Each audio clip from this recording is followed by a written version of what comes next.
Pong Krell, le Jedi tombé du côté obscur. Pong Krell était un maître Jedi, Bézalisque et général de l'armée clone. 20 ans avant la bataille de Yavin, il commanda les renforts aux troupes du général Skywalker, participant à la prise d'Umbara, nouvelle alliée des séparatistes. Juste après, il remplacera Anakin, rappelé à la capitale par le chancelier Palpatine. Et là commence le cauchemar des clones de la 501e. Leurs assauts s'enchaînent, menés par un général Jedi impitoyable qui méprise profondément les clones. Habitué à la souplesse, la créativité et au respect mutuel d'Anakin, il refuse de les appeler par leur surnom. Pour lui, ce sont des matricules et leur infériorité hiérarchique doit leur être rappelée. Et à la moindre contestation, il se montre menaçant. Pong Krell est réputé pour ses exploits au front, mais cela a un prix, un tribut qu'il estime légitime à payer, la vie de ses hommes. Peu importe le nombre des sacrifices, peu importe les moyens, pourvu qu'un objectif soit accompli. Il va même jusqu'à refuser le repos de ses troupes, surmenées depuis plusieurs heures, la rapidité du succès n'étant pas une option. Assaut après assaut, il forcera ses hommes à mener des offensives les plus frontales les unes que les autres,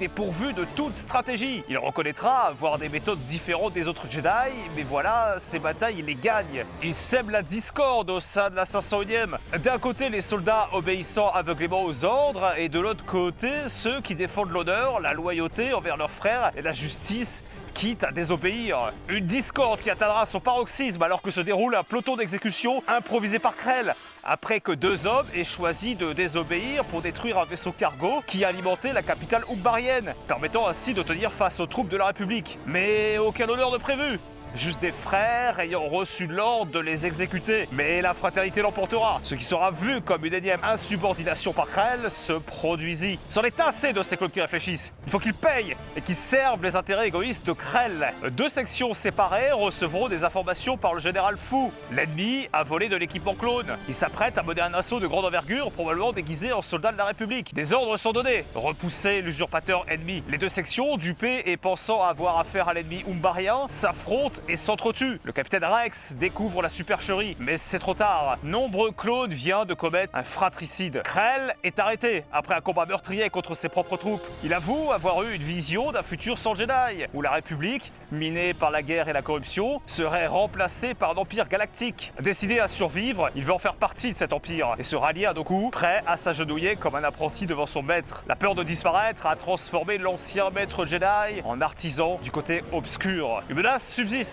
S'il est libéré par les Umbariens, Krell livrera à l'ennemi des informations fatales pour la République. Rex le tient en joue, mais hésite. C'est finalement Dogmal, le clone le plus trompé par Krell, à cause de sa loyauté aveugle, qui appuie sur la détente, guidé cette fois par son libre arbitre.